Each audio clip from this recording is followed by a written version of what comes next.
this recording. So just about 10 seconds. Suppose I want to show the traditional approach to music. Left hand first.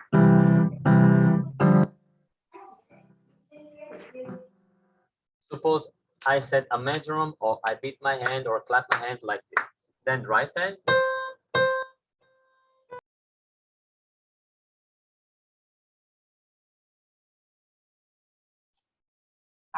Sorry, Professor. I think I mute you. I trying to mute all the participants. Can you unmute yourself?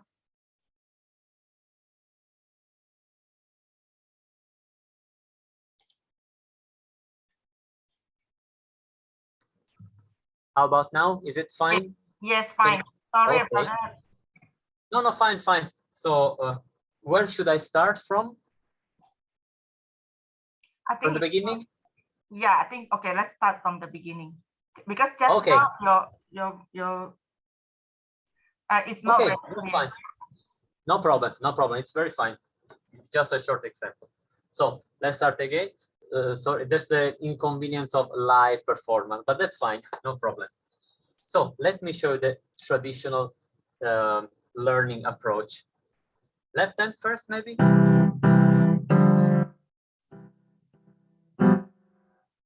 I can read following the tempo possibly, and then right hand maybe. And then I can combine hands together.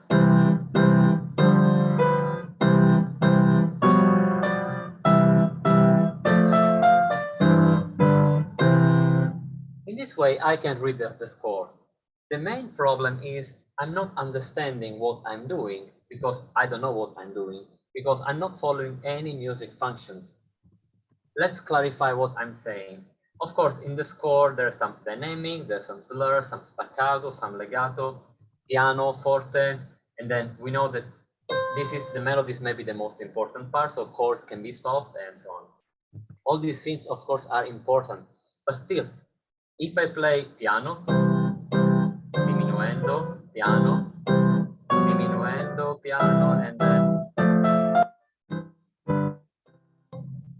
I'm following also dynamics and articulation, but still I'm not understanding what I'm doing because I'm not using any function. What I mean with the name function, like in the example I made before. In the spoken language, as I said, we have functions. We have subjects, verbs, objects, and that's why we can communicate. I can say it again because now we are recording. For example, if I say a sentence, I'm eating a pizza, I is the subject, am eating is the verb, pizza is the object. In the sentences, there are functions. We can understand each other, we can communicate because, not just because we use the same words, but because we use the same functions. And our brain understands through functions. What are the functions in music? Music is a real language, and as a language, we have functions. So let's try to understand. At the beginning, there is a chord. Student supposed to know what the chord is. If he does not know, of course, you have to explain it. This is C major chord, and this is the first step. And by the way, since the beginning, I would always recommend to work with intervals because intervals are the little bricks that create chords. C major is made by a major third and a minor third. And since the beginning, you can stimulate curiosity of student by asking him, and what if I invert this third? I start with a minor third first, and then a major third, and have the major chord, the minor chord. And again, if he does not know what is a major third and a minor third, now is the time to teach him. Otherwise, this music would be not clear. So what is a major interval? What is a minor interval? Going back to the very beginning of his knowledge, starting from if necessary, from half tone, and how to create major third, minor third, perfect fifth. The study of theory is really, really important. Theory is not just theory. Theory should always apply to practice. This is the way to understand music. So I have not to know that this is C major because this is the position. I have to know that this is C major because I start from C. From C, I create a major third first, and then a minor third, or a perfect fifth, if you prefer. Major third, minor third. And starting this way, I can already teach the other chords. Let's start from another note and build up the same order of third. From F, for example, major third, minor third, from E, and so on. So the first half of the class, let's say, could be based on learning of chords. Again, student has to know what is the chord, what is C major, what's the meaning of that C major. But still, we are not talking about function. So suppose that now we know, we work with intervals, we create our chord.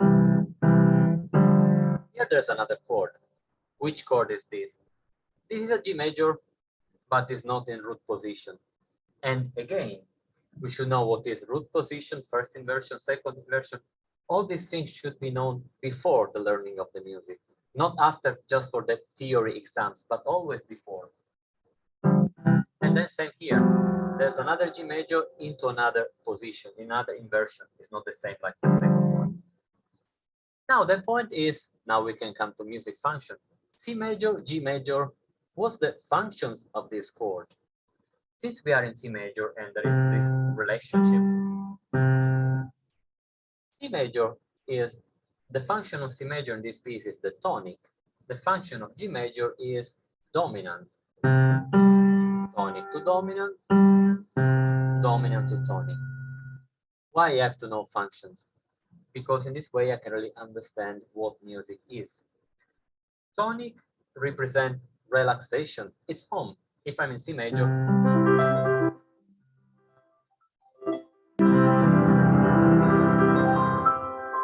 C major, I'm home.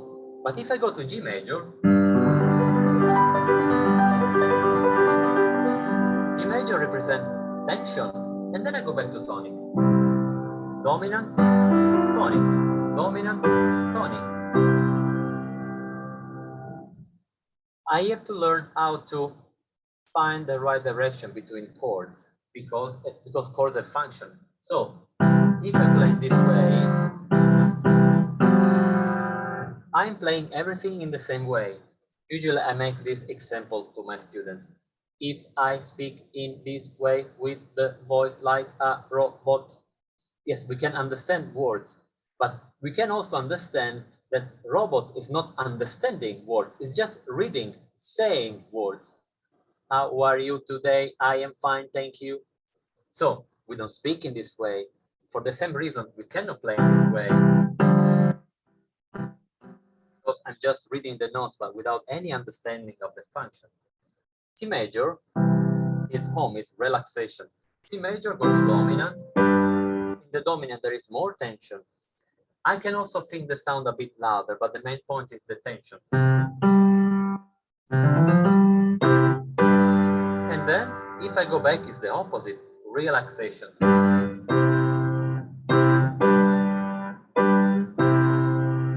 This is the main direction of music functions in basically almost all functional harmony, all functional music, from let's say late Middle Age, we can say, Renaissance, up to end of Romantic era and even beginning of 20th century.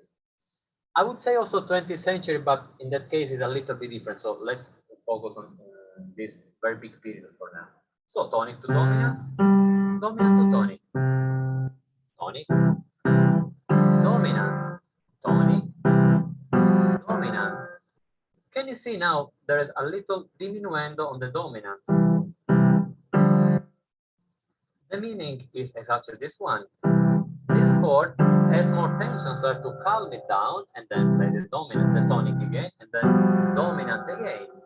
Tonic, dominant, tonic, dominant. There's a real direction, and I have to learn how to feel it.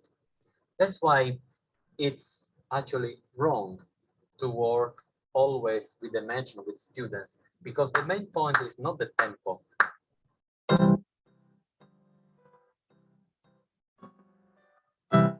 If I work in this way, what students learn is that they have to play notes always according to the beat of the measurement. regardless the position, regardless the meaning, regardless all functions of the music. Ta, ta, ta, ta, ta, ta, ta, ta.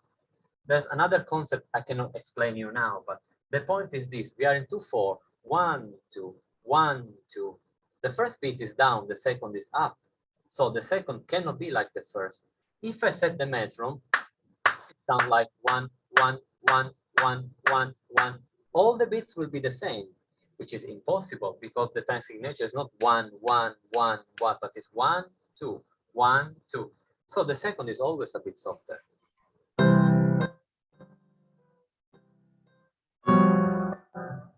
I'm getting more and more into the music. Tonic, dominant, tonic, dominant. On the dominant, there's a little accent.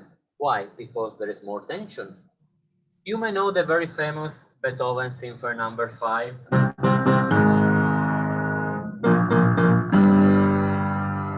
C minor. This is the dominant. Tonic, other degree. Dominant. There's an enormous tension here. Tonic, dominant, tonic, dominant. If I'm able to follow the tensions of the functions of the music, then I will find the right direction. My teacher would say, I'm able to polarize the energy in the music. Polarize like in the batteries. In the batteries, we have polarity, plus, minus. Energy goes always in one direction. If I put the battery upside down in my device, the device won't work. Plus and minus must be respected. From tonic to dominant, I have more energy. From dominant to tonic, I have less energy because I'm back home. When I'm able to follow the functions, then I can play because I understand. And you will realize that actually the tempo is the correct one because it's not the one of the metronome. Let's follow the metronomic tempo. 1, 1, 2, 1, 2. I'm following the metronome accents everywhere. In this condition, the student will never understand what's music because then we can say play softer, play louder, the accent.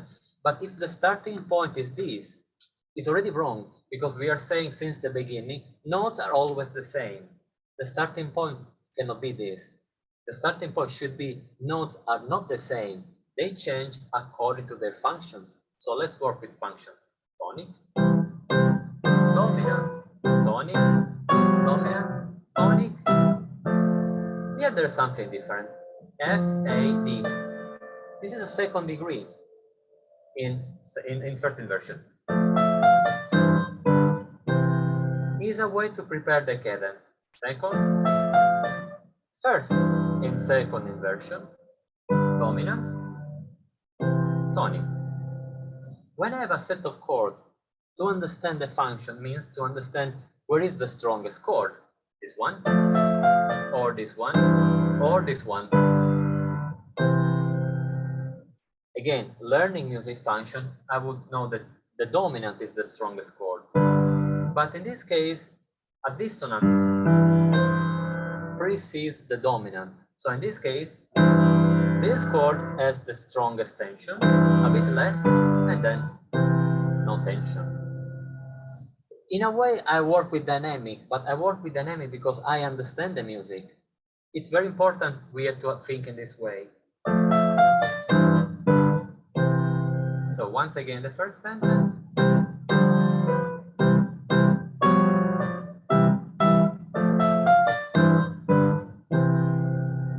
And the very last thing, because I see the meeting will end up in 10 minutes because Zoom has some limitation. If I work in this way, I understand music. I'm able to communicate music and I'm able to live music. When I say live, L-I-V-E, not go away, live, feel the music. In this way, I can find my own sensitivity, my own uniqueness, following music functions. And once again, it's not interpretation. I don't play in this way because I like to play in this way.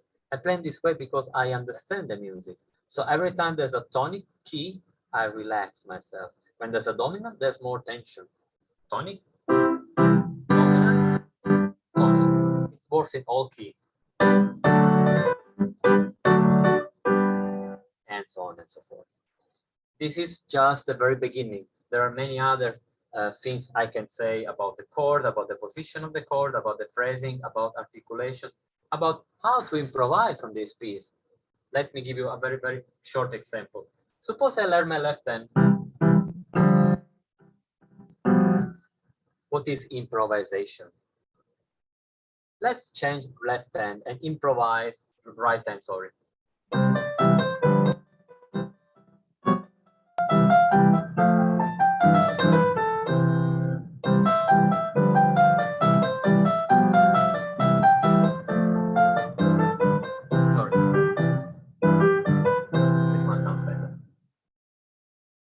This is something I can explain better during the workshop.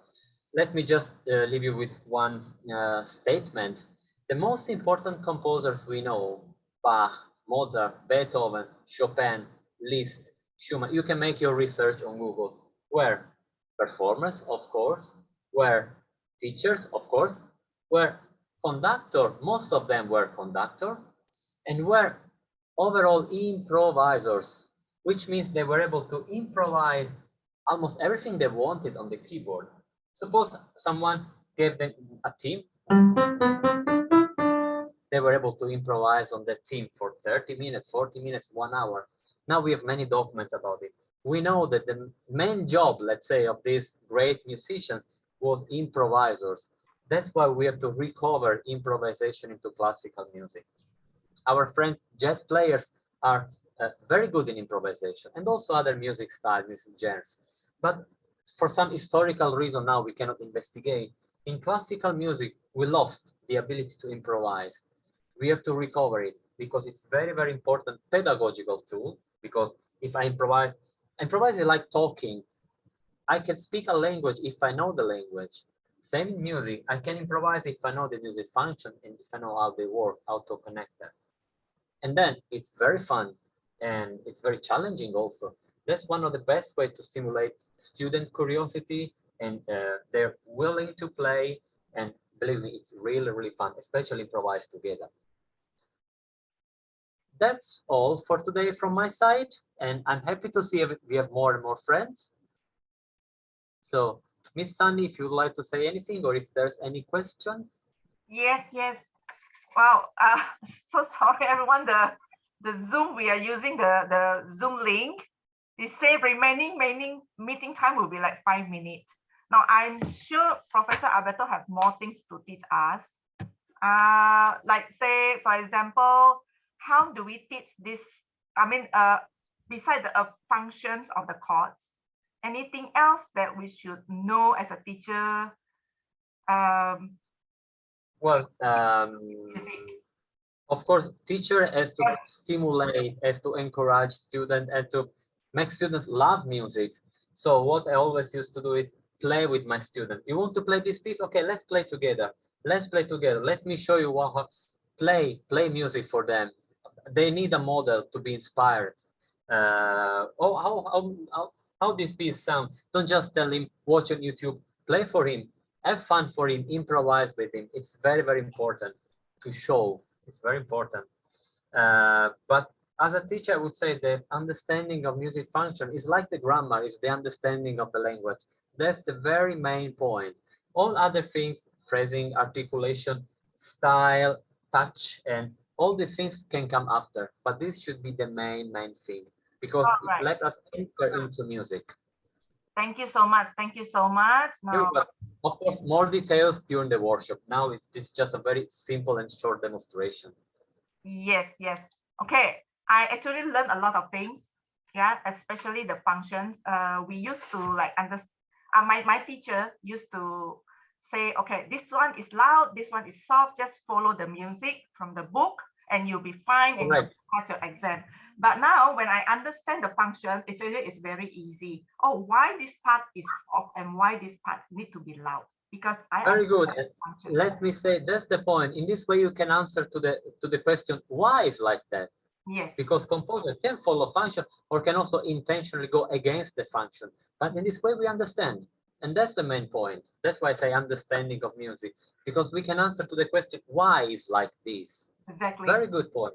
Yeah, I think when we put the base, I mean the foundation to the students very, very well, they understand the function of the chord. When they go to the higher grades, the chords are more complex, but the foundation are there.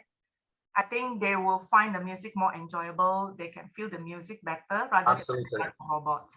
All right, now don't forget we have the second preview. Yeah, our second preview will be on the 25th, on the 25th of July, Monday at the same time. Now, Yes. Professor Alberto, he will show us a different piece, but we will make it a bit longer. Yeah, longer Yes. for our teaching time on the 25th. So don't miss that. Okay, anybody who wants to, okay, I'm going to give the remaining time to Mr. Colin. Then we're going to Okay, answer. let me say for the next preview, I'm not going to tell you which piece, it will be a surprise, but I can tell you it will be something Baroque, and I will not use the piano, but I will use harpsichord. I'm also a harpsichord player, and here in Thailand, I have my own big harpsichord, so I will show you how different sound work, but functions are the same, of course. Harpsichord was the instrument of Bach, Handel, Scarlatti, and Mozart, and Haydn. They all played harpsichord. Before the piano, they had harpsichord. So I will show, instead of the piano, we'll be into another room. By the way, this is my university, Assumption University in Thailand. Welcome here. We'll go to the harpsichord room, and I will play the harpsichord. So maybe for the first time, you will virtually touch through my hands the real harpsichord. So I will show the different sound, the different touch, the different articulation. But the starting point will be the same, understanding of music functions. Okay, great. Yeah, I always like Baroque is quite complex. I think some people say Baroque you should detach playing the quaver, and some people say you need to play like Baroque is so varied. We will. Yeah, I'm excited to learn from you. Yeah. All right. Okay, don't forget to put into your calendar 25th of July, Monday at the same time, 10:30 Singapore, Kuala Lumpur time. Now we have our early bird. If you would like to join in our training, Professor Alberto is going to give us more detail and how to teach each piece. So he will cover every single piece from our ABSM exam syllabus. So you can, more details, you can just look at our website, and then, or you can just message us. Okay. Any final questions? I mean, final words before we end from Professor Alberto? Any final words? We have 1 minute. Final words. Well, let me say, actually, I should say a big thanks to you and to Mr. Colin for this great opportunity. We are a team, and I'm very glad to work with you all. And I'm happy to see so many new teachers for the first time. I'm happy to join this group because I'm sure it will be a very nice and useful project. So please keep on following us, and I will be really, really happy to share with you my experience. And feel free to make me your questions, because through your questions, I can improve myself. I can learn more and more. Yeah. Thank you. Okay, if you have questions, you can just let us know that Professor Alberto will just answer your questions. All right, everybody, thank you so much for coming in and joining us. I will see you on the 25th of July. Okay, it is a privilege for Alberto, Professor Alberto, to come and share your knowledge.